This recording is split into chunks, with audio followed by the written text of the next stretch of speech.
ज़्यादा फायदा आपको कहाँ हो रहा है? नाच तो आप वहाँ भी रहे हैं, नाच तो आप यहाँ भी रहे हैं, पर यहाँ के नाचने में बहुत फ़र्क है, वहाँ के नाचने में बहुत फ़र्क है। और दिक्कत नाचने में नहीं है, दिक्कत है कि उसके साथ आप क्या कर रहे हो। मुझे नाचने से कोई, मुझे तो खुद, मेरे लिए तो डांस मेरा पहला प्यार है और मैं व्यासपीठ पे बैठे बैठे डांस करती हूँ। तो मुझे नाचने से मतलब गलत फील नहीं होता, पर आप उसके साथ जो चीज़ों को ग्रहण करते हैं, उसके बाद आप जिस स्पेस में होते हैं, उस स्पेस के बाद जो गलतियाँ आप करते हैं, मुझे उस चीज़ से प्रॉब्लम है। अगर आप बैलेंस्ड वे में काम करिए, देखिए कोई चीज़ आपके लिए ख़राब नहीं है, पर जब आप अति कर देते हो ना, तो देयर इज़ अ डिफरेंस कि enjoying your youth and destroying your future. तो मज़े में भविष्य मत खराब कर लो अपना। भजन हो जाए मैम फिर। जो आपका एक आपका फेवरेट, फिर एक हमारी डिमांड। मेरा तो देखिए एक ही फेवरेट है, जो मुझे लगता है मैं दिन भर भगवान का धन्यवाद करती हूँ उस चीज़ के लिए। मेरा आपकी कृपा से सब काम हो रहा है, करते हो तुम कन्हैया, मेरा नाम हो रहा है, मेरा आपकी कृपा से सब काम हो रहा है। वाह वाह वाह वाह वाह। और मैम अभी आपका एक रिसेंट कोलैबोरेशन हुआ है जस्सी भाई के साथ, और वो बिल्कुल जैसे हम अभी ऑफ कैमरा भी बात कर रहे हैं, north pole south pole connection था। पंजाबी में आपने भजन किया, मैं चाहता हूँ अगर 2 लाइनें आप। वो तो देखिए मैं उनके साथ ही गाती हूँ, और प्लस आप उसका ड्रेसअप, एक आपको सर ढकना पड़ता है। ओके। तो मुझे ऐसा लगता है जो चीज़ें, जो रिचुअल्स है, वो करनी चाहिए। इज्जत सबकी करिए, और तभी जाके आप किसी और से उम्मीद कर सकते हैं। तो मैं उस वक्त भी जब हम कर रहे थे, मैं बड़ा नर्वस थी। मैंने बोला आप प्लीज़ मुझे बताओ क्या क्या करना है, कैसे करना है। I don't want to ruin it किसी भी वे में, क्योंकि मुझे देखिए श्रद्धा मेरे लिए हर भगवान के लिए है, और मुझे ऐसा लगता है मुझे हर भगवान में अपने भगवान दिखते हैं। सही बात। तो आप कैसे उनकी इज्जत नहीं कर सकते, मुझे ये फील होता है। और इसीलिए जब हमने वो भजन बनाया, वो हर जगह, मतलब श्याम बाबा के लिए भी वीडियोस में वो भजन चल रहे हैं, हनुमान जी के लिए भी वो वीडियोस चल रहे हैं, क्योंकि हमने एक तो शब्दों का भी इस तरीके से, और हमने नहीं, सॉरी, उन्होंने तो उन्होंने ही बनाया इसको। तो शब्दों का भी जो उन्होंने इस्तेमाल किया, इतने प्यारे शब्द जो आपको ऐसा लगता है कि नहीं सबके लिए है, वो किसी एक पर्टिकुलर के लिए नहीं, सबके लिए है। और आप जब भी सुनोगे आपको लगेगा आपके ही भगवान के लिए है ये। तो वो इसीलिए मुझे ऐसा लगता है कि वो इतना अच्छा लोगों को लगा, सबके दिल तक इतना छुआ। तो आप उसको सुनने के लिए YouTube पे जा सकते हैं। चलो जी, उसका लिंक यहाँ पे आपको डिस्क्रिप्शन में मिल जाएगा। मैम वैसे वो शूटिंग का एक्सपीरियंस कैसा रहा आपका जस्सी भाई के साथ? कुछ बताओ, सेट्स पे क्या क्या होता था, क्या करते थे?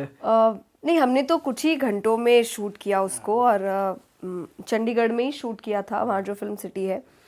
पर मुझे तो कुछ भी नहीं पता था, टू बी वेरी ऑनेस्ट। सब कुछ उन्होंने किया, मेरा काम बस आना था। और वहाँ यहाँ तक कि गाना भी वो मुझे आके, और मैं उनको बोल रही हूँ कि आप मुझे भेज दो, मुझे पंजाबी नहीं आती है। वो बोलते आप आइए यहाँ पे, मैं सब करा दूंगा, आप आइए यहाँ पे, मैं सब करा दूंगा। और मुझे ऐसा लगता है कि उस भजन को गाने के लिए भी उन्होंने जो थोड़ा बहुत मैंने हरकत करी है, उसमें भी मैं हरकतें जल्दी से करती नहीं हूँ, मैं बड़ा ही सिंपल गाती हूँ। और मैंने उनको ये बोल के रखा था कि मैं कुछ नहीं करने वाली ये सब, और वो तो वहाँ बोले नहीं आपको गाना ही पड़ेगा, वरना हम तो रिकॉर्ड ही नहीं कर रहे इस चीज़ को। तो और पर अब मुझे ऐसा लगता है कि अच्छा हुआ उन्होंने वो सब किया, क्योंकि वो इतना प्यारा साउंड करता है, इतना सूदिंग है। अभी हम जालंधर कथा कर रहे थे, वहाँ भी एवरीडे लोग उस भजन को चला रहे हैं, और सब यही कह रहे हैं हमारा रोज़ का तो मॉर्निंग में ये एक तरीके का प्रेयर है, हम रोज़ चलाते हैं। तो सब कुछ उनका ही भजन भी पूरा, मैं गाई। फिर जब शूटिंग की बात हुई तब भी मुझे कुछ नहीं पता। हमने बस हाँ ये डिसाइड किया था कि अभी हम सिर्फ लिपसिंग वाला शूट ही करेंगे, कि हम बैठे हैं और हम भजन को गा रहे हैं, और हम कुछ भी एलिमेंट्स लेकर नहीं आएंगे बीच में। I was like okay, I trust you, आप करो आप जो कर रहे हो। और जब हम गए थे तो पहली चीज़ तो मुझे वाइट कलर बहुत पसंद है, एक अलग एनर्जी मिलती है मुझे उस कलर से। और जब पहली बारी हम गए और पूरा सेट आपको वाइट और रेड में दिख रहा है, और वो दोनों ही मेरे फेवरेट कलर्स है, तो मुझे ऐसे ही बड़ी खुशी हुई। और कुछ भी आपको ऐसा लगता है कुछ चीज़ें बड़ी सिंपल सादगी में जो एक अलग ही आनंद होता है, तो वो सेट देखकर मुझे लगा बहुत सिंपल, कुछ तामझाम नहीं, कुछ भी नहीं, एकदम सिंपल। और हम चुपचाप बैठे, हमने गाया, हम आ गए, कोई मेहनत नहीं, कुछ अपनी जगह बैठे हैं। और बहुत ज़्यादा शॉर्ट्स भी नहीं, हमने बस अपने आई थिंक 3-4 बार हमने भजन को गाया, डन, हम हो गया ख़त्म भजन। तो हमें ऐसा लग भी रहा था कि बाद में मुझे लगा कि नहीं कुछ और करना चाहिए क्या, बहुत ज़्यादा सिंपल तो नहीं हो गया। बट वही शायद उस भजन को और आगे लेकर गया कि बहुत सिंपल है, बहुत सादगी है उस भजन में। सो सारा धन्यवाद उनको ही है उन्होंने ही पूरी मेहनत की है इसके पीछे। एंड आई एम हैप्पी कि हम वापस कुछ नया करने जा रहे हैं, पर उसमें भी अब देखिए वो क्या करते पर हैं। अब तो आपकी पंजाबी थोड़ी बेटर हो गई होगी। हाँ जी, मेरी पंजाबी काफ़ी बेटर हुई है। और उसके बाद फिर मैंने कोशिश भी की मैं पंजाबी भजन, पंजाबी गाने थोड़े सुनूं, क्योंकि हम जो नेक्स्ट कर रहे हैं उसकी पंजाबी थोड़ी टफ है। अच्छा। तो उसके लिए तो हम ये कह रहे हैं कि मैं 2 दिन पहले आऊँगी, ताकि हम सीखें प्रॉपरली कि वो वर्ड्स कैसे, क्योंकि उसमें एक वर्ड है औना अपने बागादा, उसको लेकर मेरा प्रोनाउंसिएशन मतलब इतना आज भी वो मुझे ऐसे मतलब उन और अच्छा प्रोनाउंस कर सकते थे उसको, पर वही है कि वो एक्सेंट आपका इतने जल्दी नहीं आता। तो वो एक वर्ड ने हमें थोड़ा सा परेशान किया था कि उसको मैं बार बार गा रही हूँ। पर अभी भी वो जब हम सुनते हैं, अगर अब जैसे हम चंडीगढ़ अभी गए थे एक सेशन के लिए, तब मैं उनसे मिली थी, उनकी फैमिली से मिली थी, तो तब भी वो वर्ड आता है और हम में एक बार के लिए आता है कि ये बेटर तो इसलिए नेक्स्ट वाला और टफ है। तो आई होप वो मुझे और अच्छे से सिखा सके। नेक्स्ट वाला कब तक एक्सपेक्ट करेगी ऑडियंस, कुछ बताओ। उनसे पूछिए आप।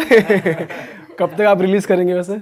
नहीं, अभी तो कुछ पता नहीं है। हाँ, देखिए कब कर सकते हैं। बट मैम जैसे हमारे यहाँ पे जो भी गेस्ट आते हैं उनसे उनके फ्यूचर प्लान्स पूछते हैं, तो आपके कुछ ऐसे गोल्स या प्लान्स रहते हैं या आप गो विद द फ्लो वाले? कुछ प्लान्स, कुछ मुझे ऐसा लगता है हम प्लान्स बनाते हैं, वो उनके अपने प्लान्स है। हाँ। चलना तो उसी पर है। मेरा जो काम शुरू किया बस उसको रिलेटेड प्लान्स वो होता है ना रहते कि हैं। चलो इस साल यार ये चीजें करनी है, या हाँ, इतनी बड़ी एक कथा करनी है जहाँ पे इतना लोग आए, या इस बार मैं ऐसी सेवा करना चाहती हूँ, कुछ ऐसा कुछ सोचा है आपने? बहुत ज़्यादा नहीं, मैं साल में एक चीज़ लेकर चलती हूँ, जो वो मेरी पर्सनल होती है। कथा रिलेटेड मैं कुछ नहीं सोचती। एक काम जो मुझे ऐसा लगता है कि मुझे शुरू करना है, बस उसको ख़त्म करने तक की प्लानिंग है मेरी। अगर मुझसे 5 साल आप कहाँ देखते हो मुझे नहीं पता, मैं 5 साल बाद कहाँ रहूँगी। मैं तो इसी नहीं साल मैम, 5 साल ही जॉब इंटरव्यू नहीं है कि 5 साल बाद काम लिख दो। वही तो, और वो 1 साल में भी, जैसे इस साल का मैंने रेजोल्यूशन लिया है ना, आई होप वो पूरा हो जाए कि मुझे 4 धाम और 12 ज्योतिर्लिंग कंप्लीट करने इसी साल में? इसी साल। अरे वाह। तो ये मैं ऐसे मेरी प्लानिंग्स रहती है। और प्लस कोई भी जो काम, वो भी सोचा समझा नहीं कि मैंने इस साल मान लीजिए 2-3 काम शुरू किए हैं, तो वो काम कंप्लीट हो जाए। अब मुझे नहीं पता उसमें कितना टाइम लगेगा, हो सकता है 6 महीने में हो जाए, हो सकता है 5-6 साल लग जाए उसको करने में, पर यही इतनी ही प्लानिंग करती हूँ मैं। उससे ज़्यादा मुझे लगता है कि उसने कब क्या लिखा है मुझे पता नहीं। फॉर एग्जाम्पल आपका पॉडकास्ट, और आपका I mean podcast in total, ये कोविड के समय हुआ। मुझे कभी नहीं लगा था कि मैं कमरे में बैठ के बात कर सकती हूँ।